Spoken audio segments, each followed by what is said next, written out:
Everyone ஒரு சின்ன பதிவு. ஹஸ்பண்ட் ஒய்ஃப் ரொம்ப அழகான ஒரு வில்ல. கையை மெதுவாக தட்டினோம்னா சவுண்டு கேட்காதுங்க, அதுவே வேமா தட்டினோம்னா நல்ல சவுண்டு கேட்கும். அது கேட்கறதுக்கும் நல்லா இருக்கும், பார்க்கறதுக்கு நல்லா இருக்கும். அதே மாதிரிதான் ஒரு குடும்பத்துல ஹஸ்பண்ட் ஒய்ஃப் ரெண்டு பேரும் கையை கோத்து ரொம்ப அன்பா ஆதரவா ரெண்டு பேருமே உழைக்கிறாங்க, ரெண்டு பேருமே அண்டர்ஸ்டாண்ட் பண்ணி வாழ்றாங்க அப்படின்னா அந்த குடும்பமே அவ்வளோ அழகா இருக்குங்க, பார்க்கறதுக்கு அவ்வளோ சந்தோஷமா இருக்கும். அந்த மாதிரி இருக்கும்போது நான் வந்து சோஷியல் மீடியால இருக்கிறதுனால நிறைய பேர் நினைப்பீங்க இது ஒரு பெரிய விஷயமா நீ சொல்லிட்டு இருக்கியா, எல்லா பொண்டாட்டிக்கு பிரச்சனை ஹஸ்பண்ட் தான் வந்து நிற்பான் அப்படின்னு சொல்லலாம். பட் இருந்தாலும் எனக்கு இந்த மாதிரி விஷயங்கள் ரொம்ப பெரிய விஷயங்கள்ங்க. அவ்வளோ ஒரு சந்தோஷமா இருக்கும்.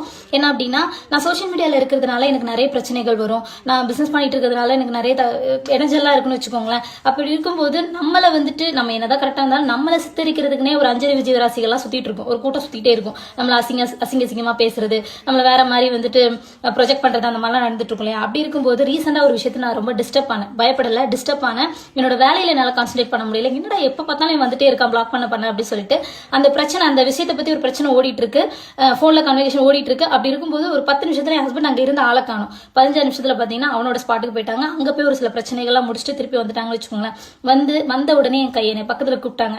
போன பக்கத்துல வந்து என் கையை பிடிச்சிட்டு, அம்மோ நீ வந்து குடும்பத்துக்காக உழைக்கிறடி, நீ வந்து ரொம்ப தைரியமான பொண்ணு, ஆனா இந்த இடத்துல வந்து நீ ரொம்ப டிஸ்டர்ப் ஆகுற, என் பொண்டாட்டி வந்து ஃப்ரீயா வேலை செய்யணும், உனக்கு ஒரு பிரச்சனைனா நான் இருக்கேன், நீ தைரியமா வேலை செய், நீ யாரு என்னங்கிறது எனக்கு தெரியும், மத்தவன் எவனும் சொல்லணும் அவசியம் கிடையாது, நான் உன்னை நம்புறேன், நீ தைரியமா ஒர்க்க மட்டும் பாரு, உனக்கு எல்லா பிரச்சனைக்கும் நான் இருக்கேன், வேற என்னங்க வேணும். அவ்வளோ ஒரு ஹாப்பியா இருக்கு.